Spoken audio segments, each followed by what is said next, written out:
सभी पत्रकार बंधुओं को नमस्कार। आज एक बहुत ही बड़े और गंभीर मामले का खुलासा मैं आपके सामने करने जा रहा हूं और यह मामला किसी सामान्य व्यक्ति के विरुद्ध नहीं है। यह मामला केंद्र की मोदी सरकार के द्वारा दिल्ली के अंदर बनाए गए एक भ्रष्ट एलजी के खिलाफ है और कितना बड़ा भ्रष्टाचार उसने किया है इसका एक एक करके खुलासा आज आपके सामने करूंगा। और यह भ्रष्टाचार उस वक्त किया है एलजी ने जब वो केवीआईसी के अध्यक्ष थे, जब वो खादी के अध्यक्ष थे। उस वक्त एक बहुत बड़ा घोटाला किया है जिसका मैं क्रमवार करके आपको जानकारी दूंगा। खादी के अंदर लाखों की संख्या में कारीगर काम करते हैं जो कपड़े बुनने का काम करते हैं, तमाम काम करते हैं और उनकी संख्या करीब करीब 4,55,000 के आसपास है। 4,55,000 ऐसे कारीगर हैं जो खादी में सिलाई का, बुनाई का काम करते हैं। याद रखिएगा, कोई मामूली संख्या नहीं है, 4,55,000।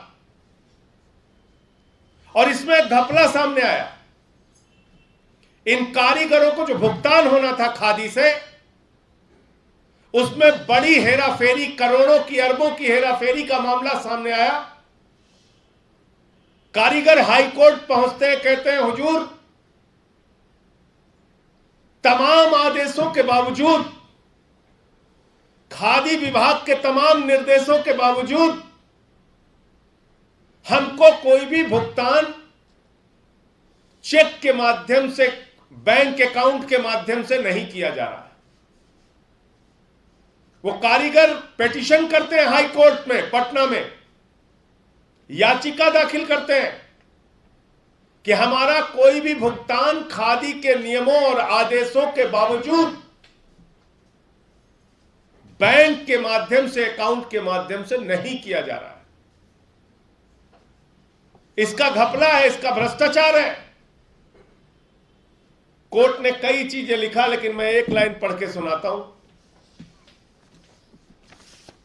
हाई कोर्ट पटना ने कहा, और यह ऑर्डर है 2016 का। हाई कोर्ट पटना ने कहा, there would be no payment in cash, this would not only apply to this cooperative but all other similar cooperatives working under KVIC. Upon KVIC being satisfied with the accounts, it may take decisions for disbursement of further MDA. ये साफ तौर पे Patna high court कह रहा है कि कोई भी भुगतान कारीगरों का कैश में नहीं होना चाहिए। कोई भी भुगतान कारीगरों का कैश में नहीं होना चाहिए। यह मैं नहीं कह रहा हूं, पटना का हाई कोर्ट कह रहा है। अब इसके आगे की कहानी सुनिए। पटना के हाई कोर्ट के आदेश के बावजूद, एक आदेश उनके डायरेक्टर का है, यह है डायरेक्टर खादी का आदेश है। यह आदेश है 2022/9/2017 का। 2016 में पटना हाई कोर्ट कहता है कोई भी पेमेंट कैश से नहीं होना चाहिए। 2017 के सितंबर महीने में ये खादी के डायरेक्टर महोदय क्या लिख रहे हैं, इसको देखिए। ये लिख रहे हैं, in order to speed up the settlement of claims it has been decided to extend the time limit by 1 more month। यानी कि 2017 के इस पत्र से, सितंबर के खादी के डायरेक्टर के इस पत्र से यह साबित हो रहा है कि कैश में पेमेंट करता रहा केवीआईसी। केवीआईसी कौन वाला? वीके सक्सेना की अध्यक्षता वाला, जिसके चेयरमैन श्रीमान वीके सक्सेना जी मौजूदा एलजी और केवीआईसी के पूर्व अध्यक्ष थे। इसके बाद यही नहीं रुका मामला। यह है राजेंद्र प्रताप गुप्ता जी। यह आम आदमी पार्टी के सदस्य नहीं है, यह आम आदमी पार्टी से इनका कोई लेना देना नहीं है। यह राजेंद्र प्रताप गुप्ता जी खादी कमीशन के सदस्य थे, खादी कमीशन के सम्माननीय सदस्य थे। इन्होंने एक ट्वीट किया 25 सितंबर 2017 को, और इस ट्वीट में क्या लिखा? I got complaint how KVIC India is breaching court orders and making cash payments, complete disregard for cashless.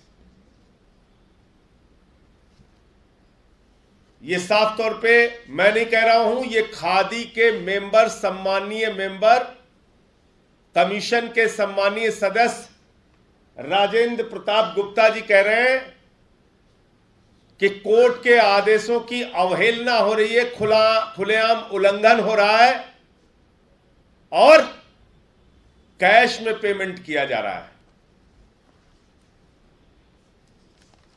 अब सबसे चौंकाने वाला तथ्य आपके सामने रखने जा रहा हूं। अब आप ये पूछेंगे कि कैश में पेमेंट हुआ, वीके सक्सेना जी ये घोटाला घपला करते रहे, ये अरबों खरबों की लूट करते रहे, तो कैसे करते रहे? कितना अमाउंट है उसका?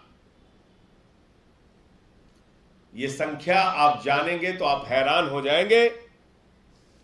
4,55,000 में से मात्र 1,93,598 कारीगरों का अकाउंट खोला गया।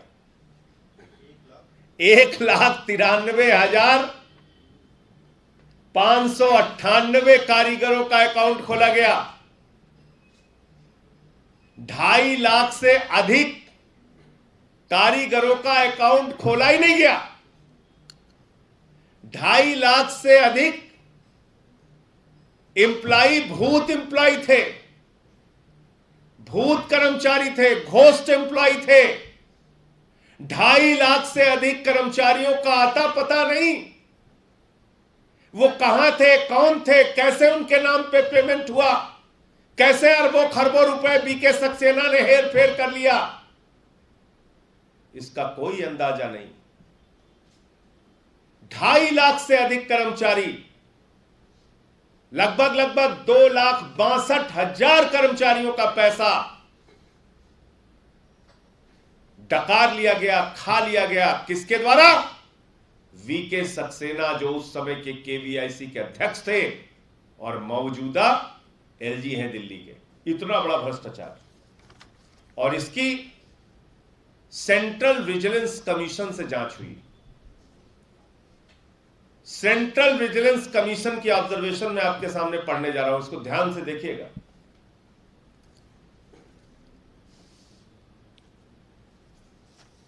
सेंट्रल विजिलेंस कमीशन ने जांच की, पूछताछ की। बोला भाई that there were complaints that ghost artisans were present in the system as payments in cash worth crores were disbursed to unidentified persons without maintaining any proper record। तो जब central vigilance commission ने जांच की तो उन्होंने देखा कि जिस अकाउंट में 2-3 लाख रुपए है, वहां पे 3 करोड़ का चेक काट दिया गया। जिस अकाउंट में 2-3 लाख रुपए है, वहां 3 करोड़ रुपए का चेक काट दिया गया आनन फानन में। बोले जांच शुरू हो गई है, चलो चेक काटो, इसके नाम, उसके नाम, राम के नाम, रहीम के नाम, किसी के नाम काट को चेक बराबर करो। सेंट्रल विजिलेंस कमीशन ने कहा भाई तुम्हारे अकाउंट में 2-3 लाख रुपए थे, तुमने 3 करोड़ का चेक कैसे काट दिया? बोले साहब काट दिया, पोस्ट डेटेड चेक काट दिया। बोले अच्छा काट दिया, कोई बात नहीं, जरा वो चेक तो दिखाओ किससे काटा है चेक। अब आगे मजेदार कहानी सुनिए, वो लाइन दिखाइए आप।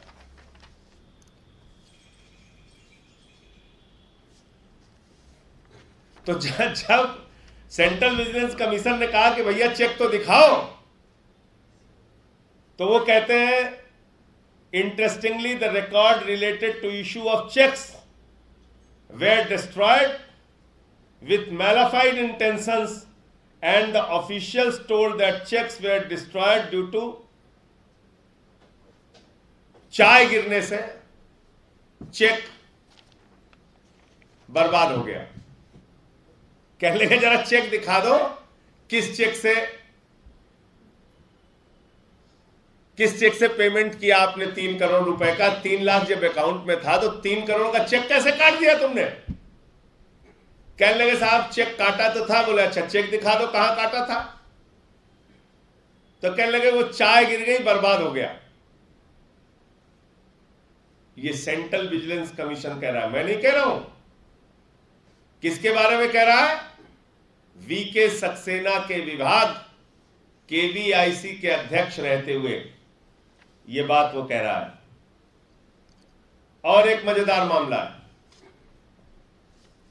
23 करोड़ रुपए का गेस्ट हाउस बनाने के लिए ये लोग फ्लैट खरीदने जा रहे थे।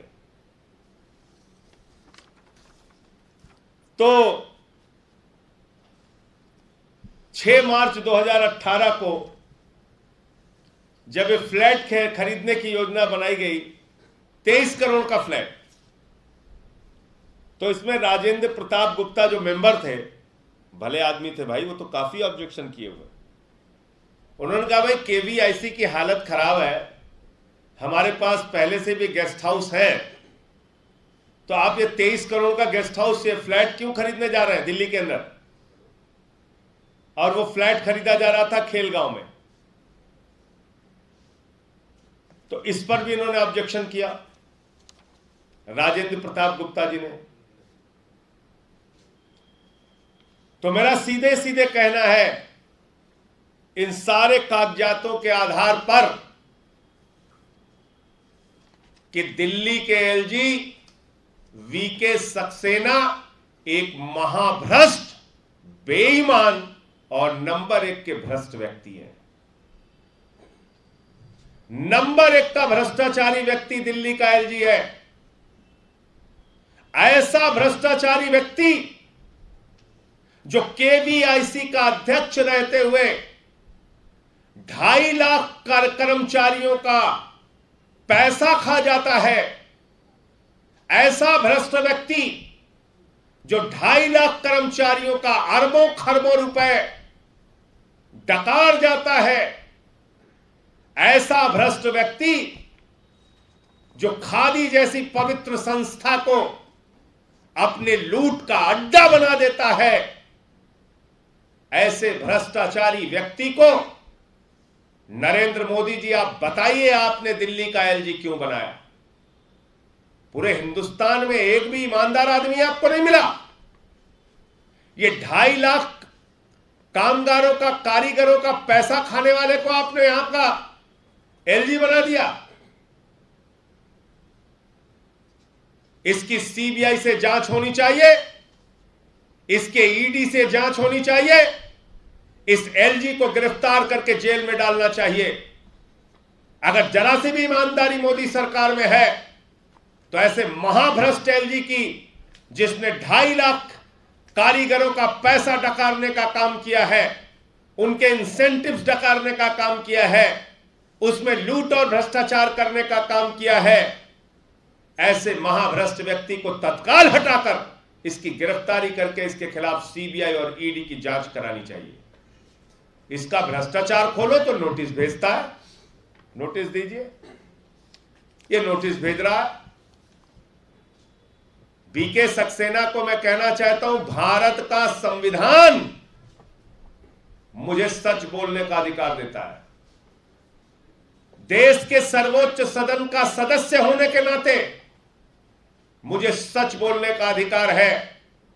किसी चोर भ्रष्ट व्यक्ति के नोटिस भेजने से मैं रुकने और डरने वाला नहीं हूं, और ऐसी नोटिसेस को 10 बार फाड़ के मैं फेंकता हूं। ऐसी नोटिसेस को 10 बार फाड़ के मैं फेंकता हूं।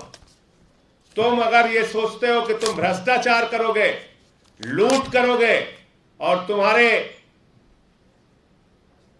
इन भ्रष्टाचारों को इन नोटिसों के नीचे दबा लोगे, ये संभव नहीं है।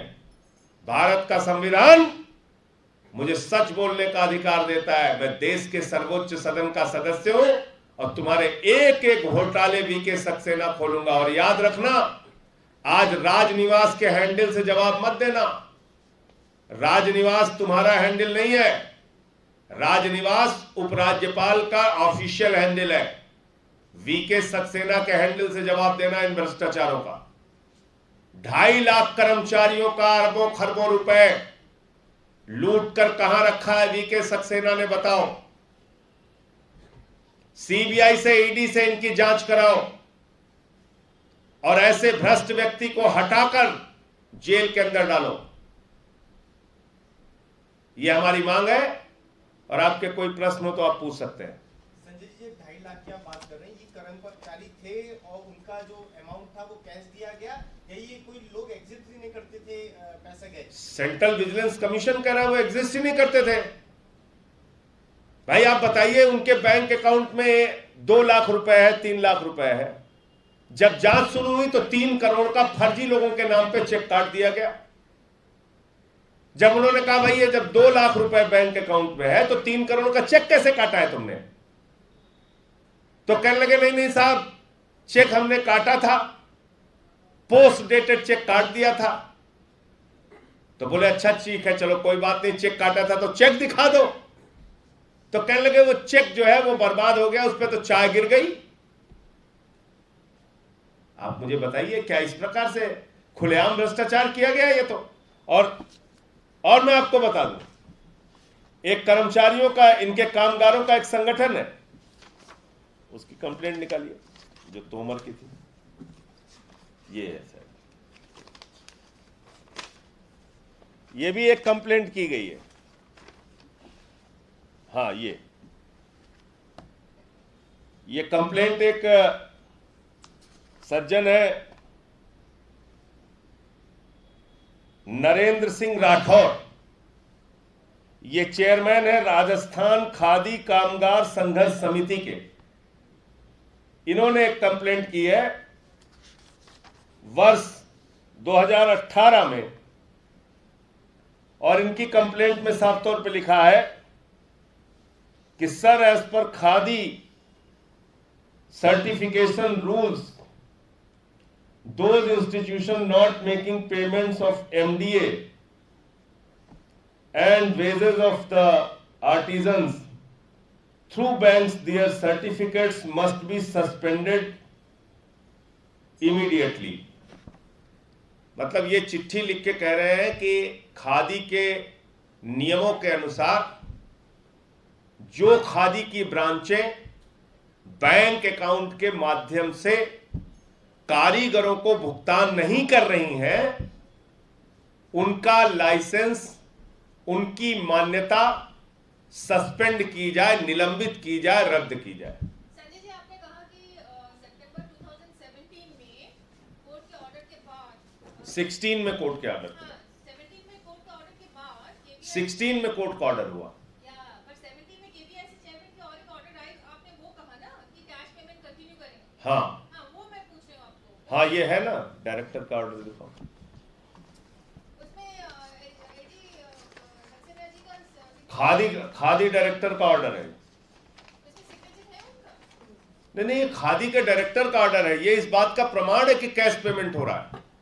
मैं आपको ये बताने की कोशिश कर रहा हूं, जब कोर्ट का ऑर्डर है, जब खादी विभाग का नियम है, तो कोर्ट कैसे आप अपनी तरफ से कैसे आप ऑर्डर कर सकते हैं कि 1 महीने तक और कैश पेमेंट चलता रहेगा। मैं ये बताने की कोशिश आपको कर रहा हूं। किसका नाम है? इससे ये प्रमाण होता है, ये डायरेक्टर खादी है और ये चिट्ठी जारी हुई है 22/9/2017 को ये चिट्ठी जारी हुई है। इसका मतलब ये साबित होता है कि कैश में पेमेंट हो रहा था। तो कैसे हो रहा था? तो कैश में पेमेंट भूतों को हो रहा था, कर्मचारी थे नहीं, पैसा वीके सक्सेना जी के घर में जा रहा था। जिन लोगों ने अप्रोच किया था कोर्ट, पटना हाई कोर्ट की जो आप बात करें, तो वो नंबर ऑफ एम्प्लॉइज कितने हैं?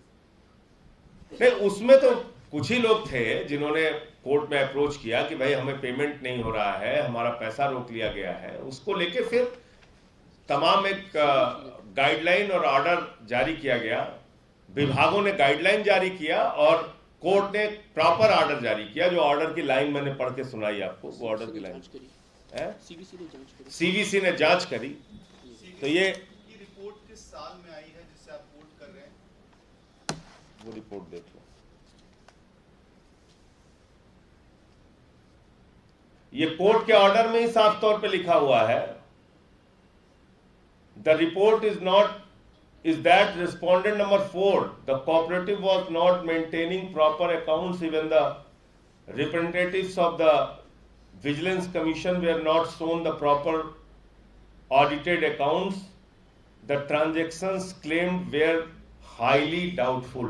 ये कोर्ट ने लिखा हुआ है, यानी कि सेंट्रल विजिलेंस कमीशन की जो जांच हुई थी वो कोर्ट के ऑर्डर पे हुई थी। ये कोर्ट के ऑर्डर में लिखा हुआ है कि जब इसकी शिकायत हुई कोर्ट में, इसको लेके याचिका हुई, तो सेंट्रल विजिलेंस कमीशन की जांच में यह तथ्य सामने आया, पटना हाई कोर्ट के ऑर्डर पे। पटना हाई कोर्ट के ऑर्डर पे। और फिर पटना हाई कोर्ट ही आगे जाके कह रहा है कि there would be no payment in cash, this should not only apply to this cooperative but all other similar cooperatives working under KVIC. मतलब ये कोई भागलपुर की कोऑपरेटिव को लेके मुकदमा हुआ था, लेकिन उन्होंने पूरे केवीआईसी के अंडर में जितने कोऑपरेटिव काम कर रहे थे उनके लिए स्पेशली लिखा है। इस ऑर्डर में साफ तौर पे लिखा है। और ये ऑर्डर खादी विभाग के तमाम आदेशों के आधार पर दिया गया है।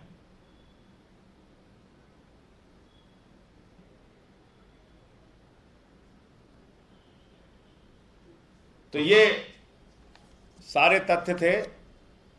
अब अगर जरा सी भी शर्म बची हो एलजी महोदय में और मोदी जी की सरकार में, तो 2.5 लाख कर्मचारियों का जो पैसा डकारा है उन्होंने,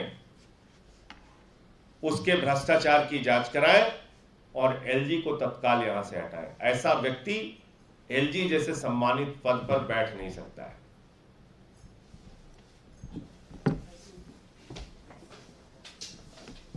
ज्वाइनिंग वालों को बुला लो।